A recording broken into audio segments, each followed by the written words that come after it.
Hello everyone, आप सभी का स्वागत है हमारे यूट्यूब चैनल नॉर्म एकेडमी में। और आज का जो हमारा टॉपिक है लाइन्स एंड एंगल। तो लाइन्स एंड एंगल को हम लोग हिंदी में क्या कहते हैं? रेखाएं एवं कोण। तो सबसे पहले हम लोग इसके कुछ बेसिक पॉइंट्स के बारे में पढ़ेंगे, फिर हम लोग उसी एक्सरसाइज के और हम लोग पढ़ेंगे। ठीक है, तो चलिए हम लोग स्टार्ट करते हैं। ओके, तो सबसे पहले क्या हमारा पॉइंट क्या? Point has a no length no breadth. तो हम लोग चलो यहाँ लिखते हैं, पॉइंट के पास ना तो कोई लेंथ होता है और ना ही ब्रेथ होता है। A point has no length and breadth। Okay, example की बात करें, यानी कि हिंदी में बोले तो पॉइंट के पास ना तो लंबाई होता है ना ही चौड़ाई होता है। ठीक है, और बोला जाए तो ना मोटाई होता है। जैसे कि इस तरह से, ये क्या है? पॉइंट है, ये पॉइंट ए हो गया। तो इसको हम लोग किस तरह से लिखेंगे? Point A. ओके, ये हमारा पॉइंट हो गया। अब बात करते हैं लाइन का। A line has no end point and it is extended both direction endlessly. ठीक है, तो चलिए इसको लिखते हैं। A line has no end point, no end point, it is extended both direction endlessly। Okay, यानी कि यहाँ पे हम लोग क्या कर रहे हैं? लाइन हम लोग उसको कहेंगे जिसकी कोई अंत बिंदु ना हो, और ये क्या है? दोनों ही दिशाओं में अनंत बिंदु तक क्या है? अनंत बिंदु तक वो चलता जाए। ठीक है, देखिए इस तरह से, ये क्या है? लाइन है, यहाँ ए और बी। ठीक है, इसको हम लोग क्या बोलेंगे? लाइन बोलेंगे। और इसको ए बी क्या हो जाएगा? हमारा लाइन। इसको हम लोग डिनोट कैसे करेंगे? It is denoted by A B, और इस तरह से हम लोग डिनोट करेंगे। ओके, अब बात करते हैं रे की बात करते हैं। तो रे क्या होती है? जिसकी वन एंड पॉइंट होता है, जिसकी एक अंत बिंदु होता है, उसको रे कहते हैं। देखिए, पॉइंट को हम लोग हिंदी में क्या कहते हैं? बिंदु कहते हैं। क्या कहते हैं? बिंदु कहते हैं। और लाइन को हम लोग रेखा कहते हैं। क्या कहते हैं? रेखा। एंड रे को हम लोग कहते हैं किरण। तो किरण किसको कहते हैं? जिसकी एक अंत बिंदु होती है, उसको हम लोग किरण कहते हैं। और ये क्या? एक ही दिशा में अनंत बिंदु तक चलती रहती है। ठीक है, अनंत दूरी तक तय करती है। तो हम लोग रे का डेफिनेशन लिखेंगे। तो रे has one in point and it is extended one direction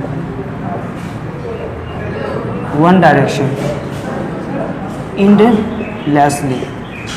okay, यानी कि रे कैसा होता है?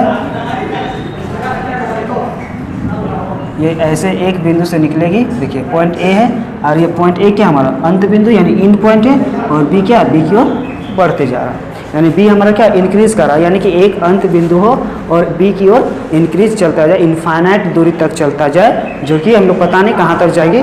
तो उसको हम लोग क्या कहते हैं? किरण कहते हैं, जिसकी वन इन पॉइंट होती है। ठीक है, किरण आ गया समझ में। अब बात करते हैं लाइन सेगमेंट की।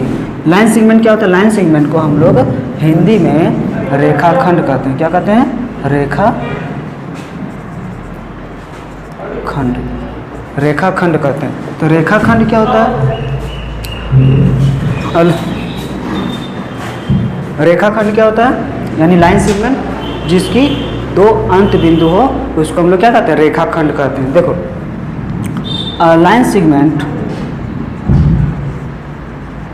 Line segment has two end point.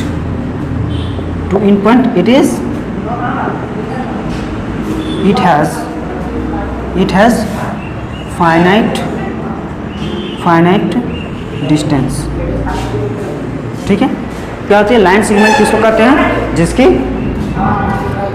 दो एंड पॉइंट होते हैं, यानी जिसकी दो अंत बिंदु होती है। और बात क्या करें? इट हैज़ फाइनाइट डिस्टेंस, यानी कि इसका डिस्टेंस क्या हो? सीमित, इसका दूरी क्या हो?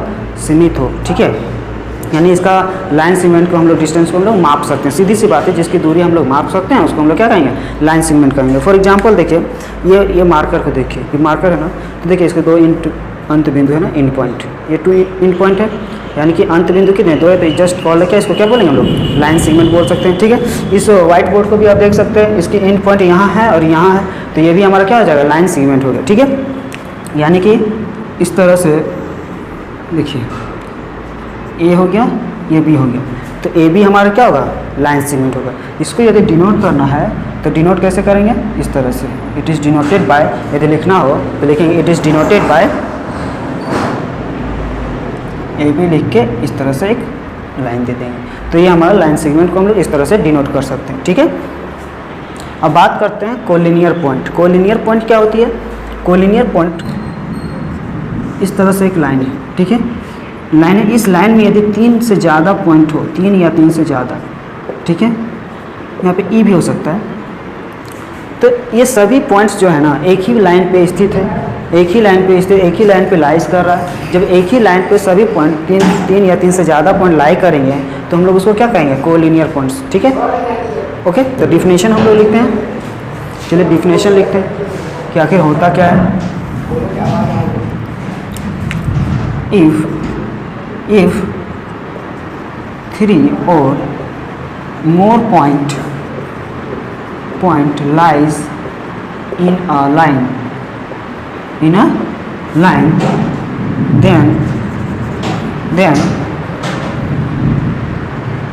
then it is called collinear point.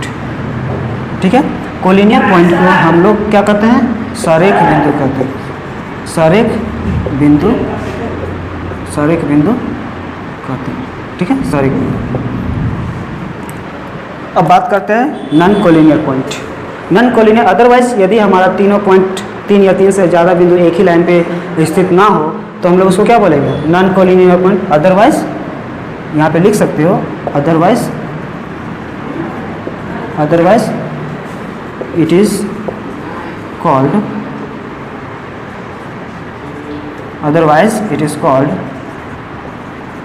non-linear point। ठीक है, फॉर एग्जांपल जैसे देखिए एक पॉइंट यहाँ, एक पॉइंट यहाँ, तो क्या ये एक लाइन इसे खींचेंगे, क्या तीनों पॉइंट इस लाइन पे लाई करेगी, नहीं करेगी। इसको भी देखिए अब, ये भी लाइन नहीं करेगा। तो यहाँ से हम लोग क्या कर सकते हैं, ये सारे जो पॉइंट्स हैं हम लोग क्या बोलेंगे, ये सभी पॉइंट्स हमारे क्या हो जाएंगे, नॉन कोलिनियर पॉइंट। देखिए 3 पॉइंट यदि एक ही लाइन में लाइक कर रहा है तो उसको कोलिनियर पॉइंट कहते हैं, तो उसे कम करेगा तो उसको नॉन कोलिनियर पॉइंट कहेंगे। ओके, अब बात करते हैं एंगल का, इसको इरेज कर दे रहे हैं हम। ठीक है, यहाँ तक क्लियर है सबका। एंगल को हम लोग क्या कहते हैं, कोण। अब हम लोग बात करेंगे एंगल की, एंगल क्या होती है, एंगल कैसे बनता है। ठीक है, when two ray originated from same end point,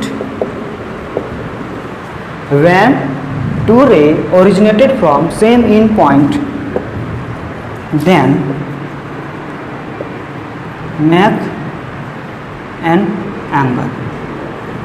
ठीक है, तब क्या होता है, एक एंगल का निर्माण होता है।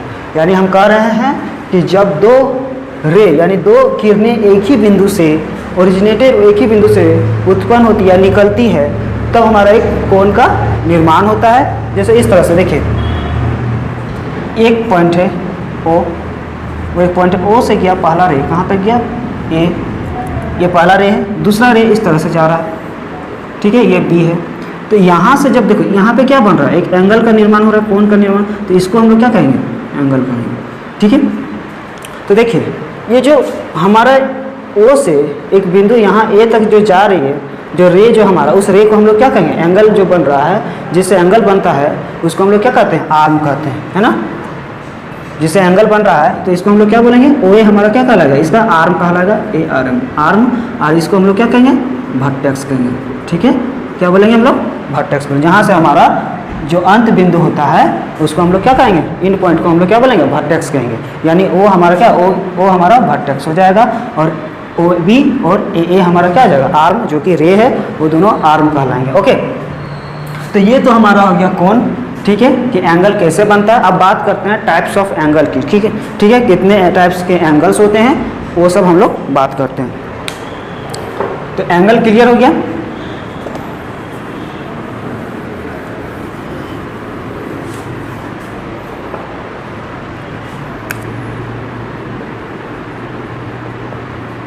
टाइप्स ऑफ एंगल, फर्स्ट में हम लोग पहला जो एंगल पढ़ेंगे ना, हम लोग एक्यूट एंगल की बात करेंगे। किसकी बात करेंगे, acute angle.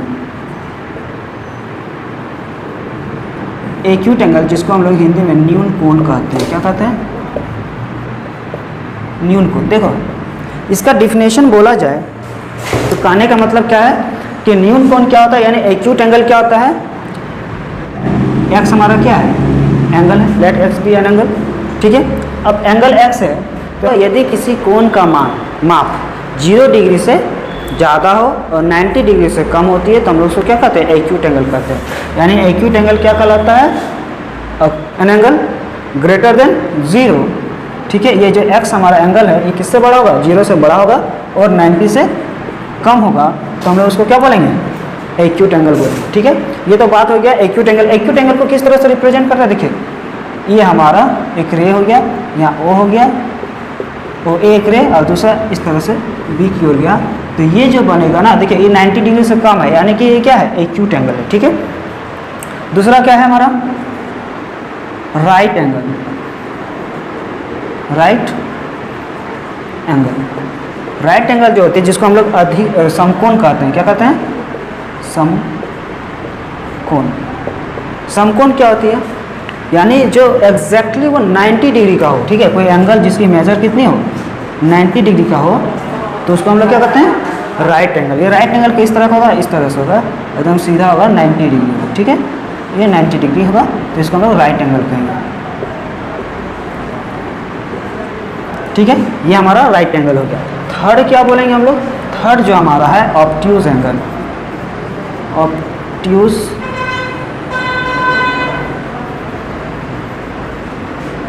Obtuse angle. Obtuse angle को हम लोग हिंदी में कहते हैं अधिक कोण। अधिक कोण, यानी ऑब्ट्यूज एंगल क्या होगा, एंगल तो हमारा पता है एक्स है, यानी कि more than 90 degree, more than 90 degree, और लेस देन क्या होगा, 180 degree, then it is called obtuse angle. Obtuse angle यदि कोई भी एंगल है जिसका मेजर यदि 90 डिग्री से बड़ा हो और 180 डिग्री से छोटा हो, तो हम लोग उसको क्या बोलेंगे, ऑब्ट्यूज एंगल कहेंगे, यानी कि अधिक कोण कहेंगे, ठीक है। तो अधिक कोण किस तरह से दिखेगा हमारा, देखिए ये हमारा ए हो गया और ये हमारा बी। देखिए ये देखिए ये 90 डिग्री के इधर है, यानी ये जो एंगल होगा ये क्या कहलाएगा, हमारा ऑब्ट्यूज एंगल की तरह है, ठीक है। अब बात करते हैं फोर्थ, स्ट्रेट एंगल, ठीक है।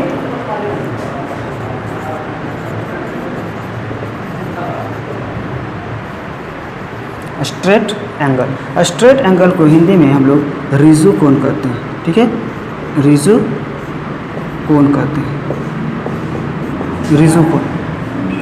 रिजु कोण जो होती है, रिजु कोण का मेजरमेंट क्या होता है, जिस तरह से कोई एंगल है जिसका 90 डिग्री है, उसी तरह से रिजु कोण, यदि एक्स हमारा कोण है, इसका मेजरमेंट यदि 180 डिग्री के इक्वल आ जाए, पूरी तरह से क्या बन जाए, 180 डिग्री बन जाए, तो इसको हम लोग क्या कहते हैं, स्ट्रेट एंगल कहते हैं। देखिए इसका फॉर्मेशन कैसे होता है, एक लाइन है, यहाँ पे ओ है, ये क्या हमारा ए और ये बी है, तो जब इसका एंगल मेजरमेंट करेंगे तो ये देखिए ये पूरा क्या है, ये आधा चांद बन रहा है ना, आधा चांद बन रहा है, यानी कि ये कितना डिग्री का बन रहा है, 180 डिग्री का बन रहा है। यानी कि आप देखे होंगे चांद का जब हम लोग इस्तेमाल करते हैं बनाने के लिए, एंगल्स का फॉर्मेशन, एंगल बनाने के लिए, तो जो हाफ चांद दिखता है यहाँ पे आपको दिखेगा, ये 0 दिखेगा, 0 डिग्री, और यहाँ पे 180 डिग्री दिखता है ना, तो ये क्या आधा चांद इसको बोलते हैं। तो आधा चांद क्या, यानी कि सेमी सर्कल भी बोलते, देखो सेमी सर्कल की तरह दिख रहा है, यानी जो सेमी सर्कल जो होता है ना 180 डिग्री का होता है, और 180 डिग्री हमारा क्या हो जाता है, एक्जैक्ट 180 डिग्री स्ट्रेट एंगल कहलाते हैं, ठीक है, जिसको हम लोग हिंदी में रिजु कोण कहते हैं। अब आगे आते हैं जो कि हमारा क्या होता है, रिफ्लेक्स एंगल, ठीक है। स्ट्रेट एंगल के बाद हम लोग रिफ्लेक्स एंगल की बात करते हैं। इसको इरेज कर दे रहे हैं।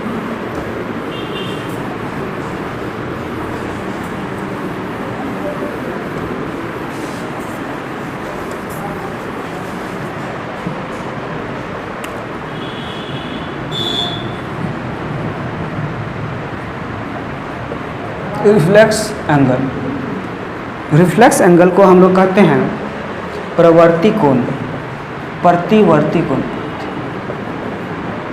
प्रतिवर्ती कोण, ठीक है।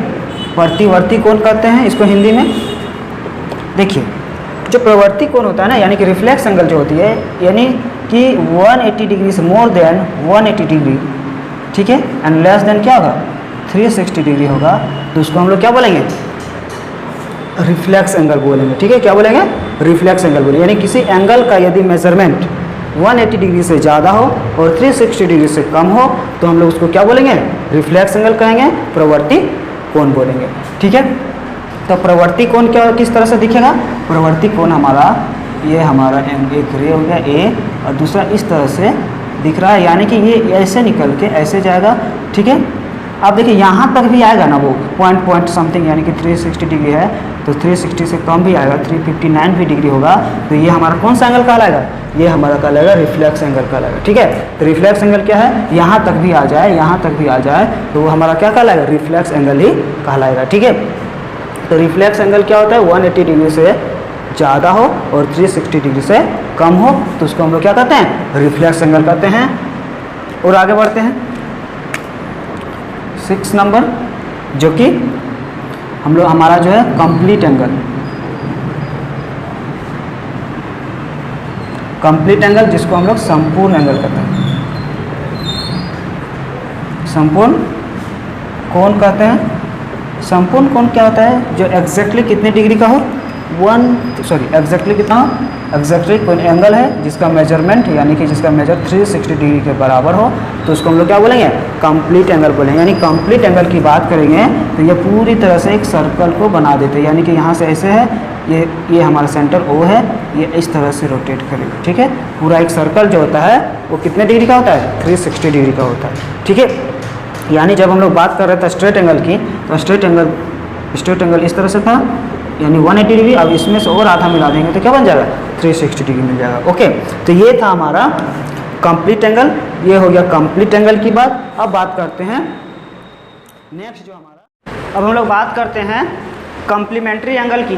किसकी बात कर रहे हैं कम्प्लीमेंट्री एंगल, यानी कि कम्प्लीमेंट्री एंगल क्या होता है, जब दो एंगल का सम, ठीक है, जब दो एंगल का सम कितना हो जाए 90 डिग्री के इक्वल होता है तो हम लोग उसको क्या कहते हैं कम्प्लीमेंट्री एंगल कहते हैं, ठीक है। Two angles whose sum is कितना होगा, whose sum is 90 degree are called complementary angle, are called complementary angle, ठीक है।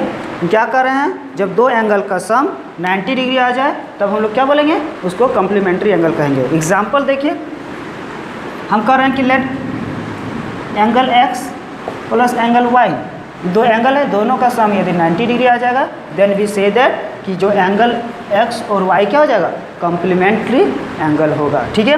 बात करते हैं सेकंड जो हमारा होता है सप्लीमेंट्री एंगल, ठीक है,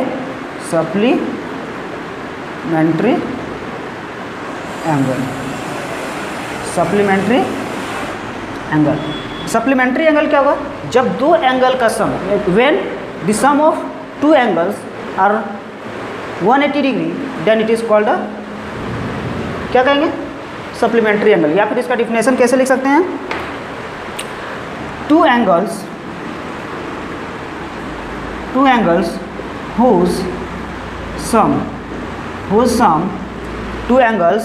whose sum is 180 degree are called supplementary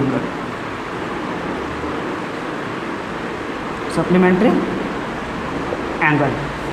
example देखिए, सेम चीज, let angle x plus angle y is equal to 180 degree.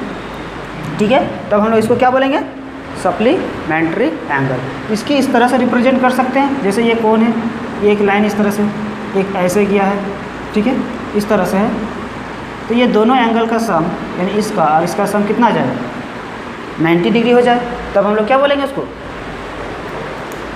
Complementary angle. और दोनों एंगल का सम 180 डिग्री आ जाए तो हम लोग उसको क्या बोलेंगे, सप्लीमेंट्री एंगल। ओके, अब नेक्स्ट जो हम लोग पढ़ने वाले हैं एडजेसेंट एंगल। एडजेसेंट एंगल को हिंदी में क्या कहते हैं, आसन कोण। एडजेसेंट एंगल को हिंदी में क्या कहते हैं, आसन कोण कहते हैं। आसन कोण क्या होता है, हम लोग कब किसको आसन कहेंगे, ये जब दो एंगल को हम लोग आसन कोण कहेंगे, ठीक है। Two angles are called adjacent angle. Two angles are called adjacent angle, ठीक है। Number 1, if they have same vertex, if they have same vertex. Number 2, it has common arm, ठीक है। इट हैज़ कॉमन आर्म किसको कहते हैं, भुजा कहते हैं। भुजा को हम लोग क्या कहते हैं, आर्म कहते हैं, ठीक है। It has common arm and their non common arm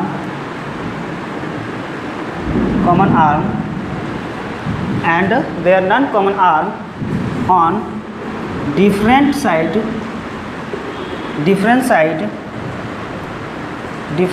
of the common arm। क्या कर रहे हैं, थर्ड क्या बोल रहे हैं कि जो उसके जो कॉमन नॉन कॉमन आर्म होगा वो क्या होगा, डिफरेंट साइड होगा ऑफ द कॉमन आर्म। जैसे देखिए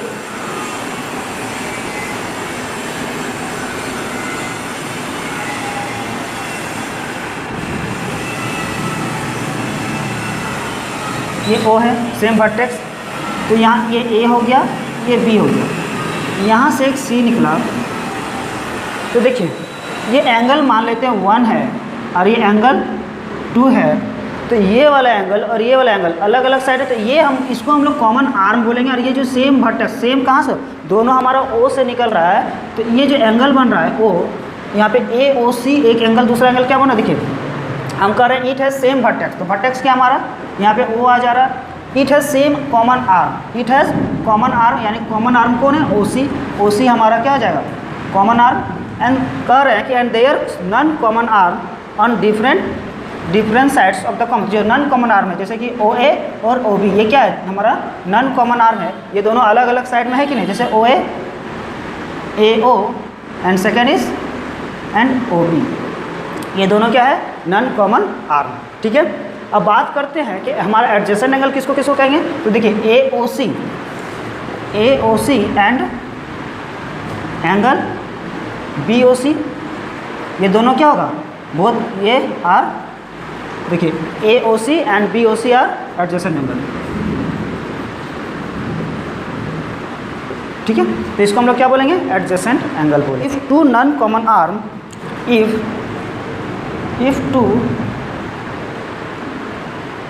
if two non common arm, मान लेते हैं दो नॉन कॉमन आर्म क्या है, इस तरह से देखिए ये O है, ये A है, ये B है, तो यहाँ से एक लाइन जा रहा है जो कि C है, तो इस एंगल को देखिए और इस एंगल को देखिए, ठीक है। तो ये दोनों क्या है, पेयर है। तो if two non common arms क्या है, नॉन कॉमन आर्म, ये OA क्या है, OA एंड OB, या फिर हम लोग इसको बोल सकते हैं AO एंड OB, ठीक है। हम लोग डायग्राम के माध्यम से हम लोग समझते हैं, ठीक है, फिगर से क्लियर समझ में आएगा कि आखिर लीनियर पेयर ऑफ एंगल क्या होता है, ठीक है। If two non common arm OA and OB, AO और OB दोनों क्या है, नॉन कॉमन आर्म है, और ये जो लाइन हम लोग को दिख रहा है ए बी जो लाइन दिख रहा है, तो यहाँ पे हम लोग किसको बोलेंगे, ये जो एंगल बन रहा है ना ये वाला AOC और BOC दोनों क्या बन जाएगा, ये हमारा पेयर ऑफ एंगल कहलाएगा। ठीक है, देन यहाँ पे देखिए angle AOC and COB are called linear pair of angle. ठीक है, तो लीनियर पेयर ऑफ एंगल क्या होगा, जब दो नॉन कॉमन आर्म होगा तब हमारा क्या बनेगा, दो एंगल जो बनेगा, एडजेसेंट एंगल जो बनेगा, जो एक कॉमन आर्म है इसके बीच और एक सिंगल वर्टेक्स है। ठीक है, तो यहाँ पे जो एंगल जो बनेगा, तो पेयर मतलब क्या आता है, जोड़ा आता है, युग्म यानी जोड़ा, यानी ये और ये एंगल दोनों को क्या बोलेंगे, पेयर ऑफ एंगल बोलेंगे। ठीक है, पेयर ऑफ एंगल पे। अब बात करते हैं vertically opposite angle. Vertically opposite angle क्या होता है, vertically opposite angle, vertically opposite angle, vertically opposite angle को हम लोग हिंदी में शीर्षाभिमुख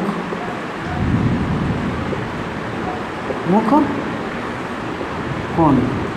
ठीक है, तो शीर्षाभिमुख कोण क्या होता है, व्हेन टू लाइन इंटरसेक्ट, ठीक है, एट अ पॉइंट O, मतलब कोई पॉइंट पे इंटरसेक्ट कर रहा है। ठीक है, when two line intersect at a point O, मान लेते हैं कोई पॉइंट O पे इंटरसेक्ट कर रहा है, then there are two pair of vertically opposite angle. तब हम लोग क्या बोलेंगे, there are when two line intersect at a point O, there are two pair of vertically opposite angle. क्या होगा, pair of vertically opposite angle, दो pair बनेगा vertically opposite angle. किस तरह से बनेगा देखिए,